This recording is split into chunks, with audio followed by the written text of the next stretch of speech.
Hey everybody, my name's Charlie Luscombe, and today we're checking out my top 10 songwriting tips. So, the first one is be inspired. It's an obvious place to start, but being inspired is going to make sure that you have your best creative juices flowing. So, this could be from your favourite songs to discovering new songs, getting inspired by music, or even by movies or different TV shows, or going for a walk with nature. These can all trigger different emotions and different feelings that you can maybe start putting down into a song. Now, number two, I always say I like to start with a title. The reason for that is because it gives me somewhere to go with the song, with the emotions and the mood of the song.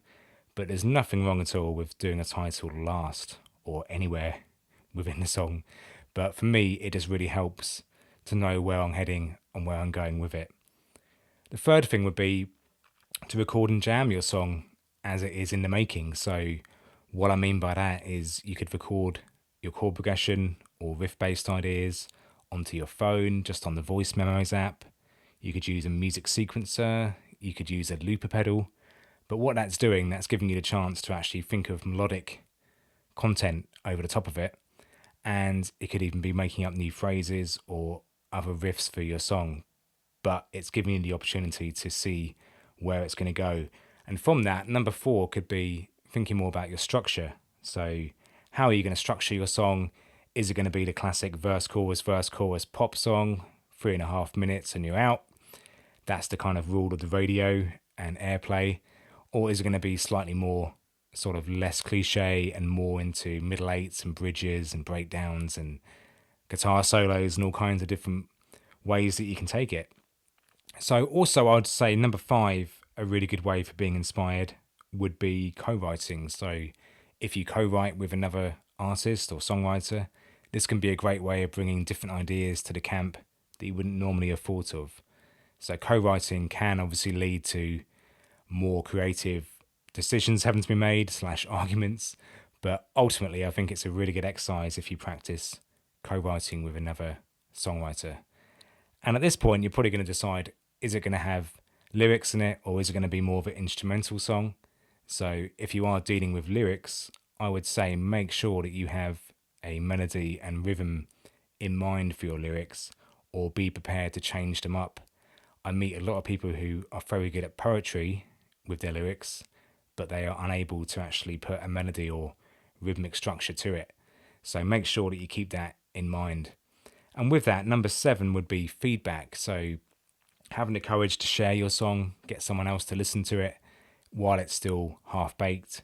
This could be a trusted professional of the industry, such as a songwriter or producer, and they could really just give you some feedback on where you may be going wrong or what you could have included.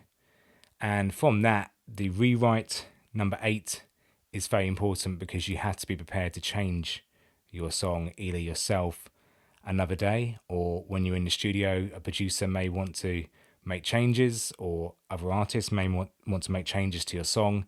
So don't be too precious about that. Know that that can happen. It's happened to me before when I've had to see my song be shortened quite a lot to fit into the format of radio play. But it could be that they want to even add in a different section or even just change the odd lyric. And from that, you should hopefully at number nine be ready to record it in a home studio if you have a Logic setup or Cubase or Pro Tools. They're all great. They're all going to give you similar results. Or are you going to go to a professional studio and have someone engineer it for you so you can focus more on the artistic side of it?